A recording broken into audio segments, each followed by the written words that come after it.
From the Colorado Sun. Old motels are putting a dent in Colorado's homeless crisis after serving as emergency shelters during the pandemic. Already this fall, the city of Denver has helped nonprofits buy 3 motels that eventually will provide hundreds of housing units for those living in the streets. And as I've said, there are only two solutions here. The solutions are you give them money, one, or two, you give them housing. Those are the only two solutions. The money can be used for housing. It can be used for other things, food, clothing, drugs, alcohol, and then housing. Or you just give them housing. Those are your only two options to solve the problem. Period. Denver's and they're doing it. They're starting slowly, but they're doing it here in Denver. Denver's 5-year plan to reduce by half the number of people who are homeless and living outdoors relies on a relatively new strategy: buying up old motels and converting them into housing. The city, through partnerships with nonprofits and thanks to federal coronavirus aid, has helped support the purchase of 3 motels in recent weeks: 2 along the city's historic east-west artery, Colfax Avenue,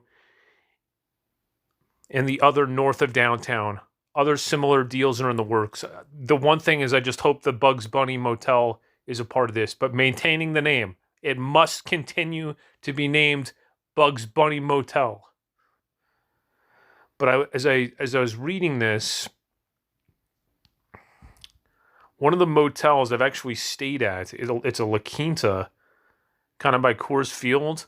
Here it is. That hotel near I-25 and a few blocks north of Coors Field along Park Avenue West has been used by the coalition since April of 2020 to provide 103 rooms for people who were living outside with COVID or had pre-existing health conditions, including pregnancy, that made them at high risk for complications with the virus. The former La Quinta, so there was a La Quinta Inn, and really not bad. Not a bad property. Let me tell you, not a bad property.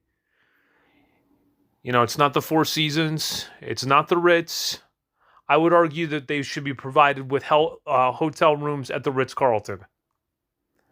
It's right near the Greyhound station, easy access to transportation. I think that would be perfect. I am going to contact the owners of the hotel